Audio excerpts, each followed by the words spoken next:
Are disc brakes harder to look after than rim brakes? Possibly just a little bit, but the main reason for that is because they are different to what most people are used to. But with the tips and the hacks which are coming up, you should be well on your way. Firstly, let's have a look at the very annoying case of disc brake rub, essentially where the brake pads are rubbing against the rotor. A few things to check, but the first one you should do is simply to loosen the mounting bolts here. Slacken them right off, then hold your front brake on. This is a left brake front bike at the moment. Hold it on nice and tight, do the whole system back up again, preferably with a torque wrench like this, and give the wheel a spin and see if that has solved your problem. Now, in a lot of cases it will have done, but with flat mount discs in particular, it can be a little bit more complicated. Now, for the hack, you are going to need some kind of business card. I've taken one of Cy Richardson's, and you're also going to need to take the wheel out, which for this particular bike is a 6mm Allen key. Drop it out briefly. Then you're going to take your business card and bend it over the rotor like so. And once you've bent your card into shape, insert it into the caliper, then put your wheel back in.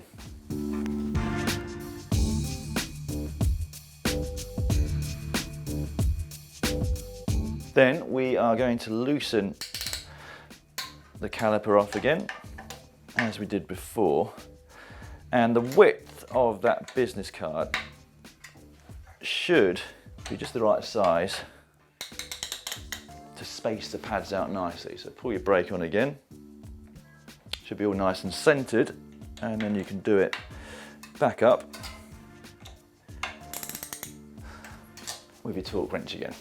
Then you are ready to drop the wheel back out again and remove your business card, and then hopefully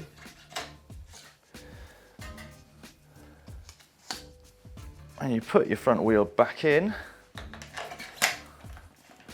and tighten the whole lot up, everything should be perfectly centered and no sign of any disc rub. Perfect disc brake hack. Now, it's fair to say that for the majority of us, disc brakes are relatively maintenance free, and that is a fair reputation. But if you ride a lot in bad weather, there is something else that you need to know about and be aware of, and that is sticky pistons. Now, the pistons are essentially what's inside the caliper here, which pushes the brake pad onto the rotor, and they can occasionally become sticky. They're in their own little oil bath, and you'll be able to tell by looking inside them. It won't necessarily be evident just by pulling the brake lever on here. So to get access to them, you'll need to remove the wheel and also remove the brake pads. Then once you've got the pads removed and the pistons exposed, you want to pump the brake lever a few times to pop them slightly out.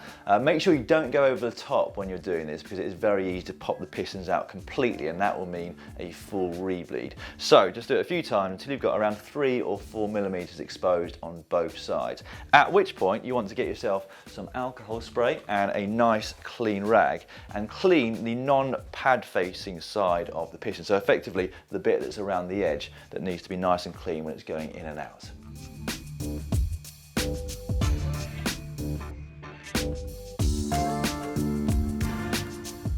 Now, if one piston is particularly sticky, what you might find is that the other piston has come out and is exposed, but one is left hidden.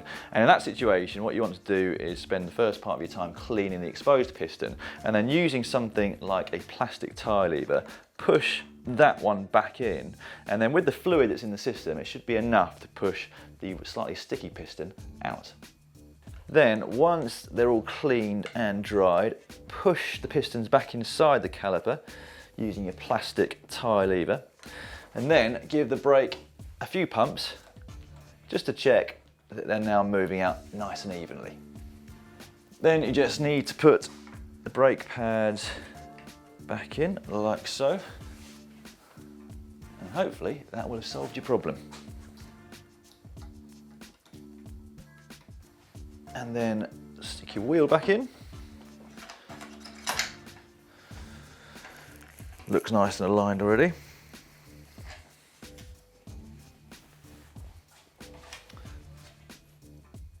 Perfect. Right, next up is a hack which comes from our very own GCN mechanic Tom. Not Tom Last, you understand, but somebody that actually knows what they're talking about. So if your brakes are starting to feel a bit spongy, i.e. from the first point of contact with the pad at the rotor, you can then pull the brake lever on significantly further.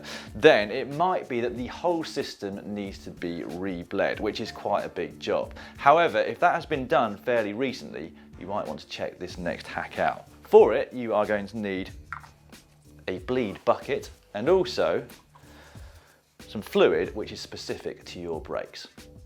First up, you're going to want to put your brake specific fluid into the bleed bucket, fill it up around about a third, and then put that to one side. Then you want to expose the bleed port screw, which will be underneath the rubber hood here, and undo that. It's a 2.5mm Allen key on this Shimano brake.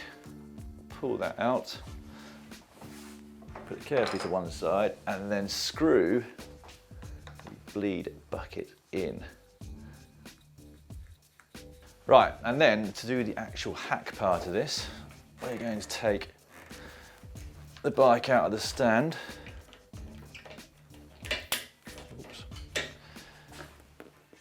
Put it on the floor.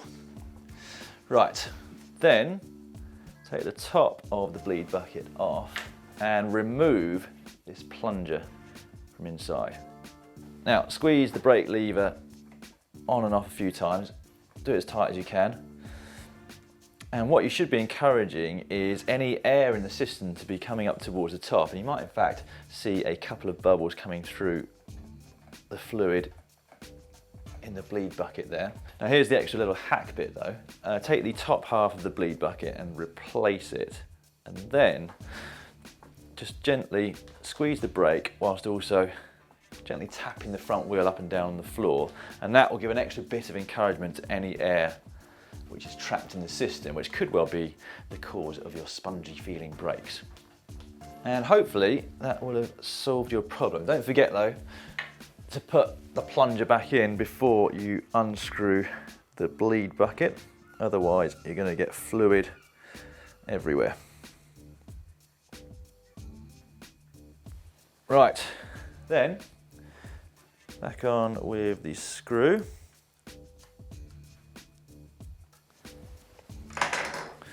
Give everything a quick wipe over. Hood back on. And it feels a lot more solid.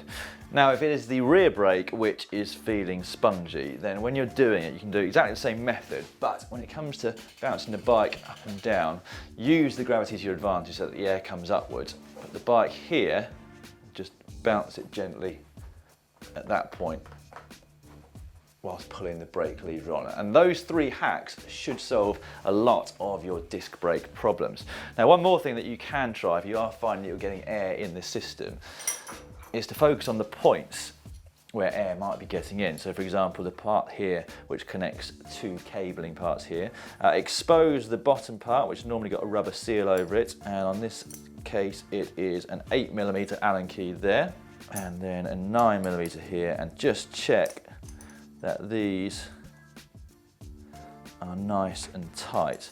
You can also see whether there's any fluid around there. Wipe that off with a rag, go out for a ride because everything will still be safe, and then expose it again and see if there is any more fluid starting to leak out. And another final tip, which you might not think about if you're new to disc brakes, as I was a few years ago, and that is when you're traveling, you want to try and prevent the brake pads coming together and the pistons coming out. So to do that, you can get specific spacers like this, which you can put in before you go into your bike bag, or if you haven't got one, you can simply use a couple of business cards with a very thin coin inside, and that should do the trick nicely. Now, we'd like to know how you get on with all these hacks, and you can do so by letting us know in the comments section down below. And if you'd like to see Cy Richardson taking a first look at the Dura Ace disc brake group set a few months ago in 2017, you can find that in the bottom corner just down there. On the other hand, if you want 10 more general cycling hacks, you can find them in the top corner up there. And make sure you subscribe to the Global Cycling Network. It is free to do so. All you've got to do is click on the globe.